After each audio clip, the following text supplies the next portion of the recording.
Hello दोस्तों, Maurya audio book empire में आपका फिर से स्वागत है। आज की क्लास में हम रसायन विज्ञान के अध्याय 1 के कुछ महत्वपूर्ण सब्जेक्टिव पर ध्यान देंगे।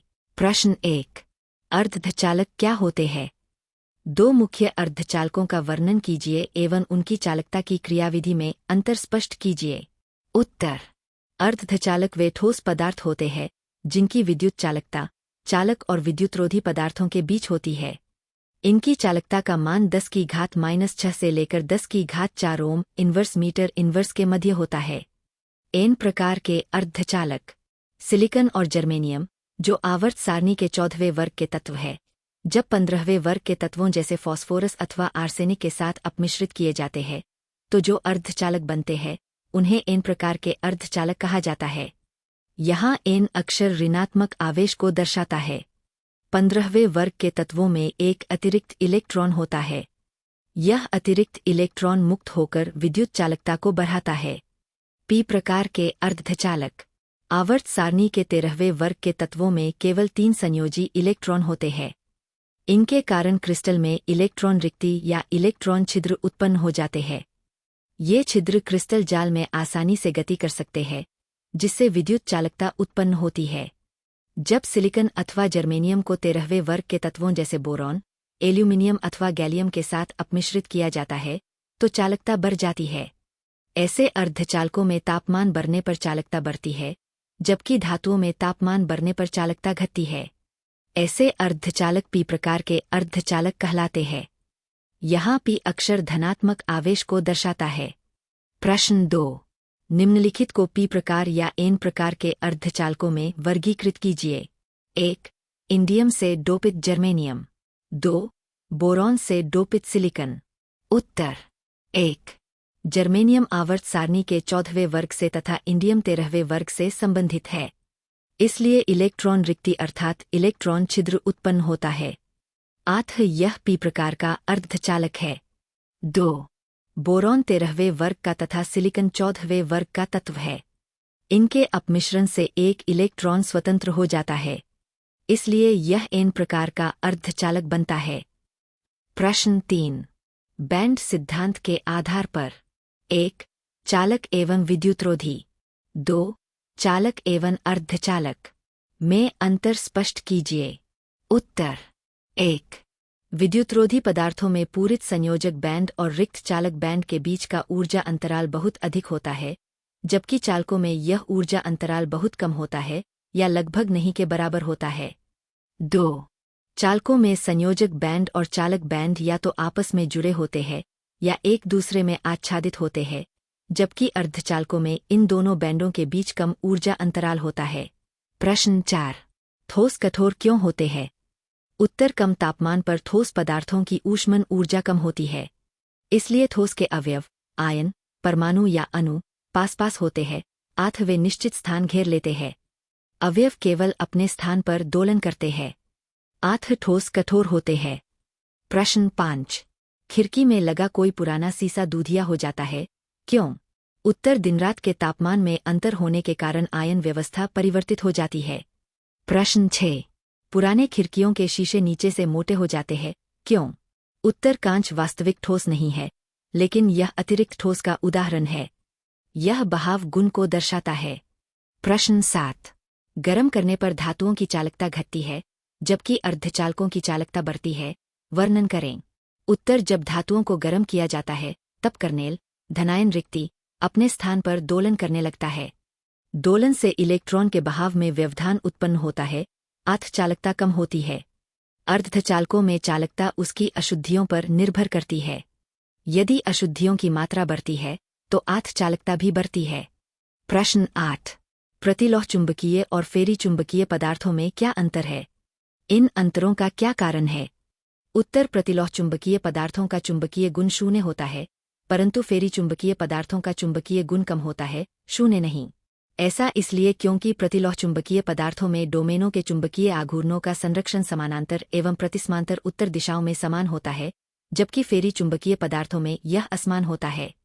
प्रश्न 9, ठोस क्रिस्टल में उत्पन्न दोष ऊष्मन गतिक दोष कहलाते हैं, क्यों? उत्तर: 0 के ताप पर ठोस के अवयव निश्चित स्थान पर होते हैं। ज्यों ही ताप बढ़ता है, यह व्यवस्था बदलने लगती है। आठ ताप बढ़ने से अव्यवस्था बढ़ती है, इसलिए ठोस क्रिस्टल के उत्पन्न दोष ऊष्मनगतिक दोष कहलाते हैं। प्रश्न 10। एकांक सेल, यूनिट सेल, किसे कहते हैं? उत्तर वैसे सेल जो जालक के सूक्ष्मतम रूप में उपस्थित होते हैं, जो कि पूरे जालक का प्रतिनिधि होते हैं, उन्हें एकांक सेल कहते हैं। उदाहरण, यदि Q एकांक सेल का त्रिविमीय ग्राफ खींचा जाए तो संपूर्ण क्रिस्टान जालक बनता है। प्रश्न 11। एक घन एकक कोष्ठिका में परमाणु संख्या ज्ञात कीजिए यदि इस संरचना में प्रत्येक कोर पर एक परमाणु तथा प्रत्येक विकर्ण पर एक परमाणु उपस्थित हो। उत्तर, क्योंकि घन आकृति में 4 विकर्ण होते हैं। आठ संरचना में कोरों पर उपस्थित परमाणुओं की संख्या 8 गुना 1 8वां, जो कि एक परमाणु के बराबर होती है। विकर्ण पर स्थित परमाणुओं की कुल संख्या 1 होती है। इस प्रकार कुल परमाणुओं की संख्या 1 जोड़ 1 अर्थात 2 परमाणु होती है। प्रश्न 12। कोई ठोस P, Q तथा R परमाणुओं से बना है, जिसमें P परमाणु कोरों पर, Q परमाणु केंद्र पर तथा R परमाणु फलक के केंद्र पर उपस्थित हों, तो यौगिक का सूत्र लिखिए। उत्तर, यदि P परमाणु कोरों पर उपस्थित है, तो कुल परमाणु संख्या 8 गुना 1 8वां, जो कि एक परमाणु के बराबर होती है। Q परमाणु घन के केंद्र पर उपस्थित है, 8 Q परमाणु संख्या 1 गुना 1 अर्थात एक परमाणु होती है। R परमाणु फलक के केंद्र पर उपस्थित है। चूंकि घन में 6 फलक होते हैं और प्रत्येक फलक केंद्र का योगदान आधा होता है, 8 R परमाणुओं की संख्या 6 गुना 1 आधा, जो कि 3 परमाणु होती है। 8 यौगिक का सूत्र P1 Q1 R3 अर्थात PQR3 होगा। प्रश्न 13। कोई यौगिक X और Y तत्वों से मिलकर घनीय संरचना बनाता है, जहां Y परमाणु घन के कोरों पर तथा X परमाणु एकांतर फलकों पर उपस्थित हों। यौगिक का सूत्र लिखिए। उत्तर, Y परमाणु घन के कोरों पर उपस्थित है। 8 Y परमाणुओं की संख्या 8 गुना 1 8वां, जो कि एक परमाणु होती है। एकांतर फलकों पर केवल 2 X परमाणु उपस्थित होते हैं। प्रत्येक फलक केंद्र का योगदान आधा होता है।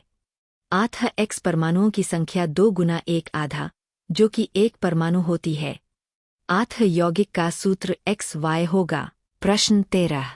कोई यौगिक X और Y तत्वों से मिलकर घनीय संरचना बनाता है, जहां Y परमाणु घन के कोरों पर तथा X परमाणु एकांतर फलकों पर उपस्थित हों। यौगिक का सूत्र लिखिए। उत्तर, Y परमाणु घन के कोरों पर उपस्थित है। 8 Y परमाणुओं की संख्या 8 गुना 1 8वां, जो कि एक परमाणु होती है। एकांतर फलकों पर केवल 2 X परमाणु उपस्थित होते हैं। प्रत्येक फलक केंद्र का योगदान आधा होता है। 8 X परमाणुओं की संख्या 2 गुना 1 आधा, जो कि एक परमाणु होती है। 8 यौगिक का सूत्र XY होगा। प्रश्न 14। एक ठोस 2 तत्वों P और Q से बना है। Q के परमाणु घनाज घन सघन संरचना में है, जबकि P के सभी परमाणु टेट्राहेड्रल रिक्तियों पर स्थित है। यौगिक का नाम या सूत्र बताइए। उत्तर, मान लिया जाए कि घनाभ घन सघन संरचना में उपस्थित Q परमाणुओं की संख्या X है।